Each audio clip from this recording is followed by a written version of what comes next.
Hey guys, so this is a video I've been wanting to make for a while, and one of the reasons I haven't made it is because it's such a hard video to make. So this is my 2016 Towee. It's a Rivermaster Calusa is the name of the model, I think, but they're all very, very similar. Anyway, this is my boat. I absolutely love it. But the reason I was saying this is such a hard video to make is because I use this boat in so many different ways. So what I've decided to do is I'm just gonna make a couple of these videos on some different trips that I go on. And on each one, I'm gonna kind of walk you through what I've got in the boat, why I have that in the boat, and we'll kind of go from there. So today I'm out here fishing the river. I'm fishing for stripers primarily, but you know, if there's a black bass that wants to eat, then I'm okay with that too. So I've got the boat loaded pretty light. It's just me fishing. And because it's just me fishing, I'm also using the trolling motor. We'll start from the front. We'll work our way back and we'll go through what's in here.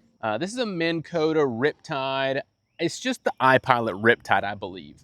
But I absolutely love this thing. It's a 55-pound thrust, and I've got it running on a Dakota Lithium 60 amp hour battery. Now, the great thing about this is because just like I'm doing right now, I can run it on anchor mode. I can fish, I can turn it off, drift a little bit, anchor mode, drift, anchor mode, drift. And that's a great technique for me when I'm fishing by myself. It's also nice because no matter where in the boat I am, all I have to do is have this fob on me and I can control my trolling motor. Now, I do wish it had a manual like tiller as well. Sometimes the tiller is a little bit easier to use than the remote is, but of the options that are currently available from Minn Kota, this is the one that I chose, and it's been great for me. I really couldn't see myself going back to a motor that doesn't at least have spot lock. If this boat looks like it's been used and abused, that's because it absolutely has been. It's been all kinds of places. It's kind of ugly right now, but I wanted you to see how I actually use this boat.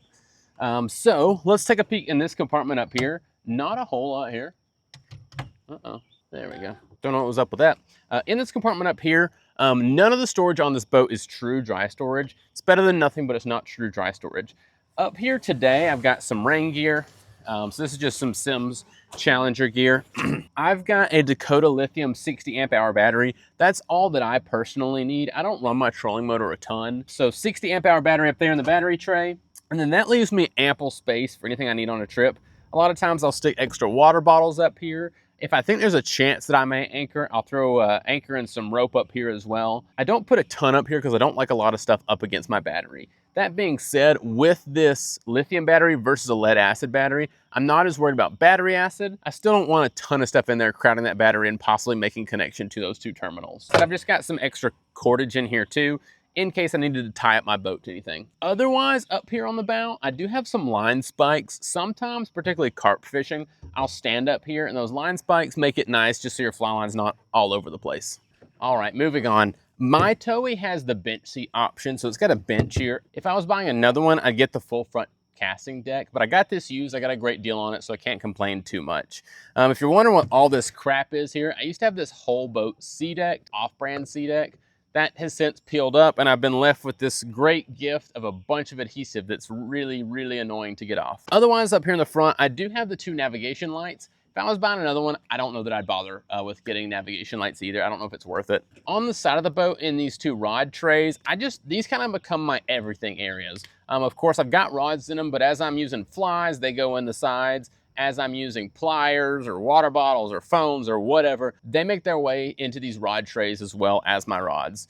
As far as rods go, I've just got two rods today. I've got a TFO Big Fly and a 10 weight. That's my bigger fly rod, of course. And then I've got a GLoomis IMX Pro V1. This is the one-piece 8'10" model. Absolutely awesome streamer rod. So you can see on both of these, I'm fishing Game Changers today. And that's it as far as the rod trays go right now. I don't have a whole lot. Got a big net with me too, again, looking for stripers. This is a cheap Walmart net. Also up here in the front of the boat is this other dry storage compartment. This usually houses extra tackle, extra lures, extra whatever, but today it's just empty. So that's pretty much it up here in the front. I'm gonna turn this camera around. So now it's time for the back of the boat. And this is kind of where the most stuff is going on, so we'll walk through all of it. First, I've got a throwable seat cushion here. That's required stuff, and it's nice to be able to sit on from time to time. Underneath that is my Yeti Gobox. This thing goes with me every time I'm in this boat. It's typically right here unless I'm fishing with two guys because I'll sit on it as I run the boat. Otherwise, it usually ends up somewhere in the floor of the boat. In here, I've got a video on what I carry in here for musky fishing. It changes somewhat, not a whole lot, for different kinds of fishing. The other really great thing about the Yeti Gobox is that I can walk on this. So no matter where it is in the boat, it's fine as a seat, it's fine as a standing platform. You can walk over it to get to whatever you need to get to next. So just a fantastic box. I also like the Coho pack and carry boxes. If I'm fishing conventional tackle, that's what I'll take because it's got a little bit different loadout. Other things of interest down here, again, we've got dry storage. Sorry, not dry storage. We've got storage. This is where all my boat wiring is for the most part. It's also where I keep my life jackets. I can get 3 life jackets in here. Of course, you're not getting anything else in there, but you can get 3 life jackets in there.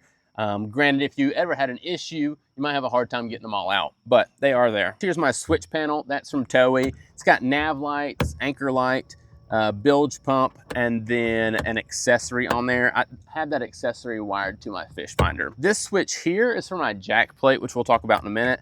And then this is just a like cigarette lighter power supply. I don't think that thing works. Moving here further to the back of the boat, I have got an Academy. This is a Magellan Dry Box cooler of some sort. It just fits really nicely in this compartment. In here is just a bunch of stuff that's always in the boat. I've also got a windbreaker back here, spare prop, that kind of stuff. I made a video on stuff that I keep in this box. I think it's a short, but I can link that below too. I've got a old grungy towel. That's just to cover everything in here up so that fly line doesn't get hung on it. Comes in handy too for wiping off fish slime or whatever. Also in here is a spare bottle of fuel. This is in case I'm in an emergency, I run out of fuel here, I've got enough to get back. I've done that multiple times. I don't really want to do it again. I've had to paddle out, I've had to trolling motor out. So if I can avoid that situation, that's a good thing. Also back here is the wiring to my motor and my jack plate.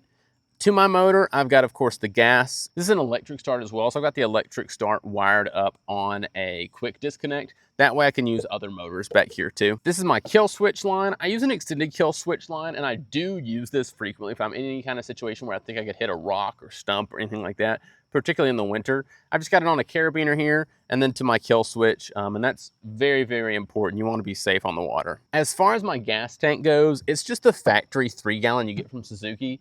I've found I can usually put 2 days of fishing on that tank. If you're fishing on the lake running a lot, it'd probably be, 3 gallons a day. But most of the fishing that I do, I can get 1 whole day of fishing out of that tank. Back here, I've got a bilge pump that comes in super handy for exactly what you would think. Rain, when I'm an idiot and forget to launch with the bilge plug in, all that kind of stuff. For the jack plate, this is an Atlas micro jacker. It works sometimes. In all honesty, again, if I was building the boat, I probably wouldn't bother with it. It does give you maybe an inch or two, couple inches shallower running, but on our lakes and rivers around here, that might only get me, 30 more feet upstream before I hit a shoal or a riffle or something. So it's really not worth it. It also adds complexity. It also adds weight. So if you're a guy that's running the flats, you're running shallow water, and you're not so worried about bumping into stuff, then a jack plate might be worth it to you. For me, it's typically not worth it. My motor here is a Suzuki 20 horsepower. That's got all the power I need. It'll do about 25, 26 with just me. Loaded down with 2 guys, it'll do about 24. And then with 3 guys, heavy load, it'd do somewhere around 22. That's all the speed that I need. Any faster than that in a lot of the rivers I fish, and it just gets kind of sketchy really fast. The very last thing back here is the poling platform. And even though I probably only pole this boat 20% of the time, maybe less than that, I use this poling platform every single time I'm in the boat. I really couldn't imagine owning this boat without a poling platform. Now I do a couple things with it.